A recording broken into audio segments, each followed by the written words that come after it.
An extract from the Book of Lost Things by John Connolly. Although this was clearly a major road, David appeared to be the only person travelling upon it. Here and there he found traces of others who had passed this way, the remains of a fire, now long cold, a leather strap gnawed at one end by a hungry animal. But that was as close as it appeared he was going to come to another human being that day.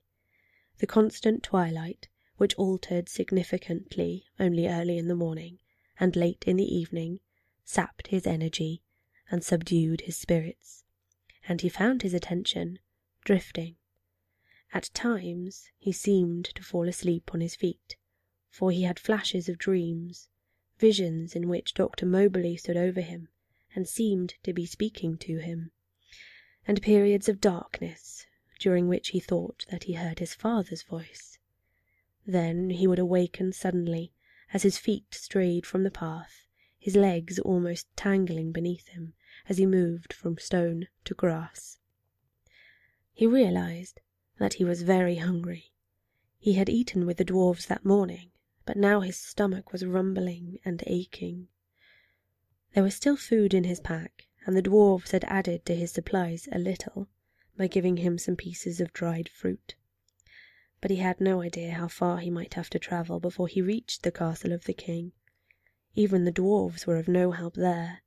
As far as David could tell, the king didn't have very much to do with the running of his kingdom at all. Brother number 1 told David that someone had once come to the cottage claiming to be a royal tax collector. But after an hour in the company of Snow White, he left without his hat and never returned again. The only facts about the king that brother number 1 could confirm were that there was a king, probably, and that there was a castle somewhere at the end of the road upon which David was travelling, although brother number 1 had never seen it.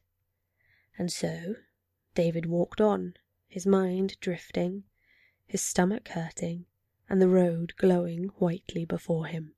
It was during one of his near tumbles into the ditch that David saw apples hanging from a tree in a clearing near the edge of the forest. They looked green and almost ripe, and he felt his mouth begin to water. He remembered the dwarves' injunction, their warning that he should remain on the path always and not be tempted by the gifts of the forest. But what harm could it do to take some apples from a tree? He would still be able to see the road from it, and with the help of a fallen branch he could probably dislodge enough fruit to keep him going for a day, perhaps more. He stopped and listened, but heard nothing. The forest was quiet. David left the road. The ground was soft, and his feet made an unpleasant squelching noise with each step that he took. As he drew nearer to the tree, he saw the fruit at the farthest end of the branches was smaller and less ripe than the apples higher up at the heart of the tree, where each one was as big as a man's fist. He could reach them if he climbed up. Climbing trees was something that David was very good at indeed.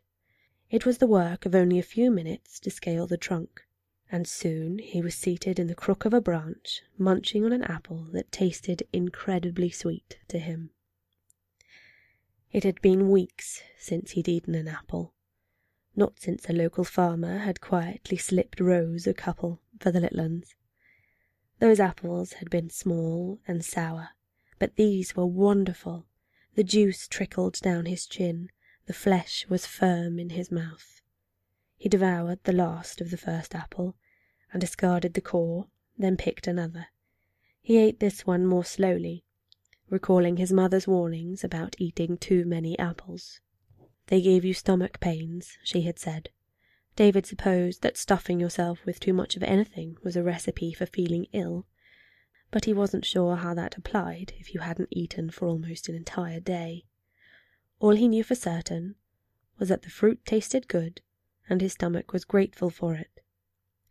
He was halfway through the second apple when he heard a disturbance in the forest below. Something was approaching fast from his left. He could see movement in the bushes, and a flash of tan hide. It looked like a deer, although David could not see its head, and it was clearly fleeing from some threat. Instantly, David thought of the wolves. He cowered closer to the trunk of the tree and tried to shield himself with it. Even as he did so, he wondered if the wolves could detect his scent upon the ground as they passed, or if the lure of the deer might be enough to blind their senses to it. Seconds later, the deer broke from cover and entered the clearing beneath David's tree. It paused for a moment, as if uncertain of which direction to take, and in that moment he got his first clear look at its head. The sight made him gasp, for it was not the head of a deer, but that of a young girl with blonde hair and dark green eyes. He could see where her human neck ended and the body of the deer began, for a red welt marked the place where the two beings had been joined. The girl glanced up, startled by the sound, and her eyes met David's. "Help me," she begged. "Please." And then the sounds of pursuit grew nearer, and David saw a horse and rider bearing down upon the clearing, the rider's bow drawn and ready to release its arrow. The deer girl heard them too, for her back legs tensed, and she bounded forward towards the cover of the forest. She was still in mid-air when the arrow struck her neck. The blow threw her body to the right, where it lay twitching upon the ground. The deer girl's mouth opened and closed as she tried to speak her final words. Her back legs kicked at the dirt, her body trembled, and then she stopped moving. The rider trotted into the clearing upon a huge black horse. He was hooded and dressed in the colours of the autumn forest, all greens and ambers. In his left hand he held a short bow, and a quiver of arrows hung across his shoulder. He dismounted from the horse, drew a long blade from a scabbard upon his saddle, and approached the body on the ground. He raised the blade and struck once, then again at the neck of the deer girl. David looked away after the first blow, his hand against his mouth and his eyes squeezed shut. When he dared to glance back again, the girl's head had been severed from the deer's body, and the hunter was carrying it by the hair, dark blood dripping from the neck onto the forest floor. Using the hair, he tied the head to the horn of his saddle so that it hung against the flank of his horse. Then he placed the carcass of the deer across the horse before preparing to remount. His left foot was already raised when he paused and stared at the ground. David followed his gaze and saw the discarded core of the apple at the horse's hooves. The hunter lowered his foot and stared at the core, and then, in one swift movement, drew an arrow from his quiver and nocked it to his bow. The tip of the arrow was raised toward the apple tree and came to rest, pointing straight at David. "Come down," said the hunter, his voice muffled slightly by a scarf across his mouth. "Come down, or I'll shoot you down." David had no choice but to comply. He felt himself start to cry. He tried desperately to stop himself, but he could smell the deer girl's blood on the air. His only hope was that the hunter had enjoyed his sport for the day, and might see fit to spare him as a result. David reached the base of the tree. He was tempted for an instant to run and take his chances in the forest, but it was an idea that he rejected almost immediately. A hunter who could kill a leaping deer with an arrow while riding on horseback would surely be able to hit a fleeing boy with greater ease. He had no choice but to hope for mercy from the hunter, but as he stood before the hooded figure, he looked into the deer girl's sightless eyes and wondered if there was any hope of mercy from someone who could do such a thing. "Lie down," said the hunter, "on your belly." "Please don't hurt me," said David. "Lie down." David knelt on the ground, then forced himself to lie flat. He heard the hunter approach, and then his arms were wrenched behind his back and his wrists bound with coarse rope. His sword was taken from him, his legs were tied at the ankles, and he was lifted into the air and slung over the back of the great horse. his body lying upon that of the deer, his left side resting painfully against the saddle. But David did not think about the pain, not even when they began to trot, and the ache in his side became a regular rhythmic pounding, like the blade of a dagger being forced between his ribs. No. All that David could think about was the head of the deer girl, for her face rubbed against his as they rode. Her warm blood smeared his cheek, and he saw himself reflected in the dark green mirrors of her eyes. They rode for what seemed to David like an hour, perhaps more. The hunter did not speak. David felt dizzy from hanging across the horse, and his head hurt. The smell of the deer girl's blood was very strong, and as their journey drew on, the touch of her skin against his grew colder and colder. At last they came to a long stone house in the forest. It was plain and unadorned, with narrow windows and a high roof. To one side was a large stable, and there the rider tethered his horse. There were other animals here too. A doe stood in a stall chewing on some straw and blinking at the new arrivals. There were chickens in a wire run and rabbits in hutches. Nearby, a fox clawed at the bars of its cage, its attention torn between the hunter and the tasty prey just beyond its reach. The hunter dismounted and detached the deer girl's head from the saddle.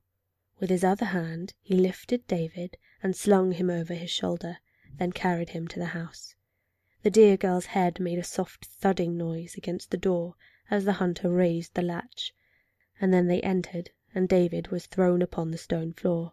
He landed on his back and lay there, dazed and frightened, as one by one lamps were lit, and he was at last able to see the hunter's lair. The walls were covered with heads, each mounted upon a wooden board and fixed to the stone. Many of the heads came from animals, deer, wolves, even a loop, which seemed to have been given pride of place at the centre of the display on one wall. But others were human. Some came from young adults, and 3 came from very old men, but most seemed to belong to children, boys and girls, their eyes replaced with glass equivalents that glittered in the lamplight. There was a fireplace at one end of the room, and a narrow pallet bed beside it. Against another wall stood a small desk and a single chair. David turned his head and saw dried meat hanging from hooks at the other end of the room. He could not tell if it came from animals or people. But the room was dominated by 2 great oak tables, so huge that they must have been assembled within the house itself, piece by piece. They were stained with blood, and from where he lay David could see chains and manacles upon them and leather restraints. To one side of the tables was a rack of knives and blades and surgical tools, all clearly old, but kept sharp and clean. Above the table hung an array of metal and glass tubes on ornate frames, half as thin as needles, the others as thick as David's arm. Bottles of all shapes and sizes, some filled with clear liquid, the rest used to store body parts, stood on shelves. One bottle was filled almost to the top with eyeballs. They seemed alive to David, as though being wrenched from their sockets had not deprived them of their capacity to see. Another contained a woman's hand, a gold ring upon its wedding finger, red varnish flaking slowly from its nails. A third contained a brain, its inner workings exposed and marked by coloured pins. And there were worse things than those. Much worse. He heard footsteps approaching. The hunter stood over him, the hood now lowered and the scarf removed to reveal the face beneath. It was the face of a woman. Her skin was ruddy and unadorned, her mouth slim and unsmiling. Her hair was tied loosely upon her head. It was black and white and silver, like the fur of a badger. While David watched, she released her tresses so that they fell in an avalanche across her shoulders and down her back.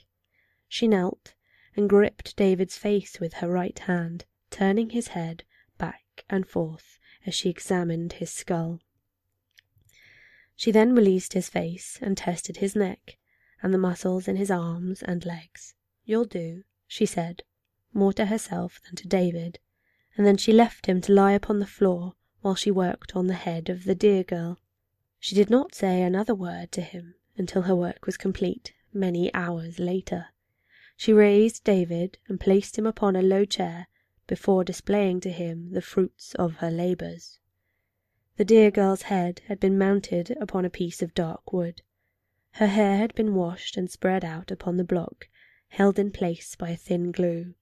Her eyes had been removed and replaced with ovals of green and black glass. Her skin had been coated with a waxy substance to preserve it, and her head made a hollow sound when the huntress rapped upon it with her knuckles. "She's pretty, don't you think?" said the huntress. David shook his head, but said nothing. This girl had a name once. She'd had a mother and father, maybe sisters and brothers. She would have played and loved and been loved in return. She might have grown up and given birth to children of her own. Now all of that was lost. "You disagree?" asked the huntress. "Perhaps you feel sorry for her, but think, in years to come she would have grown old and ugly. Men would have used her. Children would have burst forth from her. Her teeth would have rotted from her head. Her skin would have wrinkled and aged, and her hair would have grown thin and white. Now she will always be a child, and she will always be beautiful." The huntress leaned forward. She touched her hand to David's cheek, and for the first time she smiled. "And soon you too will be like her." David twisted his head away. "Who are you?" he asked. "Why are you doing this?" "I am a hunter," she replied simply. "A hunter must hunt." "But she was a little girl," said David. "A girl with the body of an animal, but still a girl. I heard her speak. She was frightened, and then you killed her." The huntress stroked the dear girl's hair.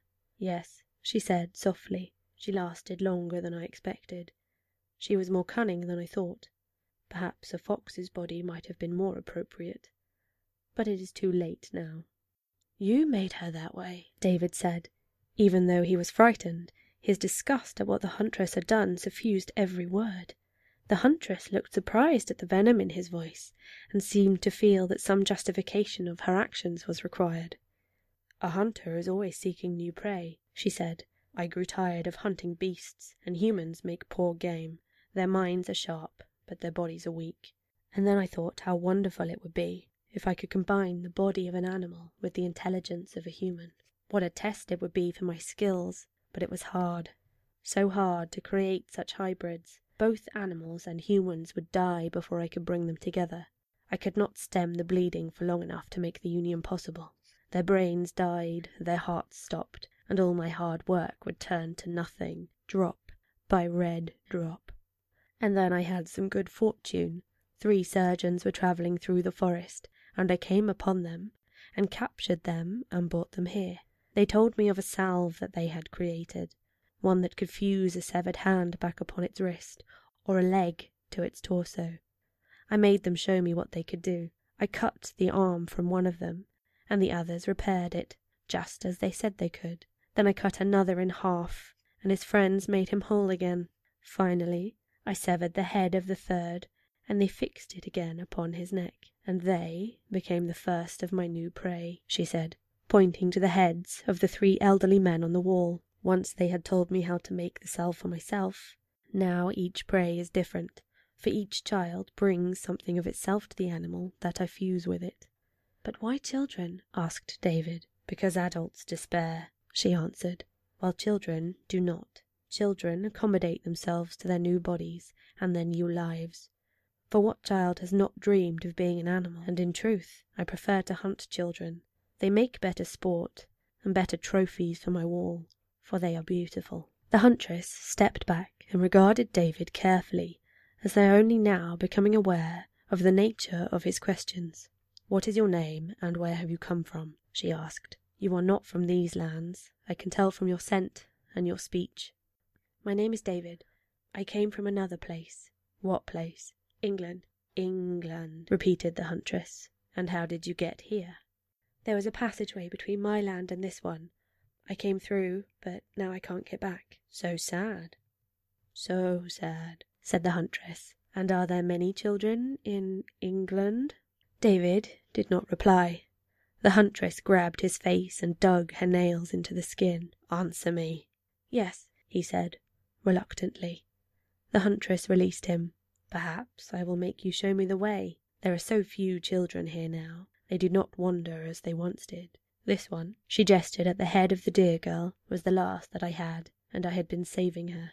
Now, though, I have you, so should I use you as I used her, or should I make you take me to England?" She stepped away from David and thought for a time. "I am patient," she said at last. "I know this land, and I have weathered its changes before. The children will come again. Soon it will be winter, and I have food enough to keep me. You will be my last hunt before the snow descends. I will make you a fox, for I think you are even brighter than my little deer.